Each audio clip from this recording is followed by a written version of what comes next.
The woman suddenly realized she was already dead, but she couldn't remember what happened before her death, and her soul was trapped in this train station. Whenever she tried to leave this place, she would be blocked by a barrier. Helpless, she could only wander around the station day after day, until a year later, Lisa sat idly in the restaurant. At that moment, a panicked woman caught her attention, so Lisa sat across from the woman. From the content of her phone call, she learned that the woman had a mental breakdown due to excessive work pressure. Lisa watched as tears slid down the woman's face. Lisa instinctively reached out her hand. When the tear fell on her finger, countless fragments of memory from her life flashed in her mind. In that moment, she remembered all her memories from when she was alive, except she still couldn't remember how she died. Lisa was confused. Her life before had been so happy. Why would she commit suicide? Just then, 3 familiar faces appeared on the platform. They were her parents and her boyfriend. Today was the first anniversary of Lisa's death, so her parents brought her boyfriend to lay flowers and mourn her. As they were leaving, Lisa instinctively ran forward, trying to keep them from going.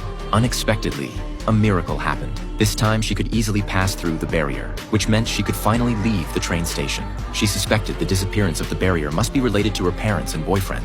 After watching her parents and boyfriend say goodbye and part ways, she chose to follow her boyfriend home. Soon, she followed him to the apartment she had bought when alive. But just as they entered the community yard, she noticed the downstairs neighbor staring strangely at her boyfriend. Lisa didn't think much of it. She followed her boyfriend into the room. The newspaper reported her death by jumping in front of a train. The police determined her death was suicide because she had suffered from a long-term mental illness. This confused her greatly, because she had never suffered from any mental illness. However, she wasn't the only one with doubts about this case. At that moment, Jack from the transportation department was investigating Lisa's case.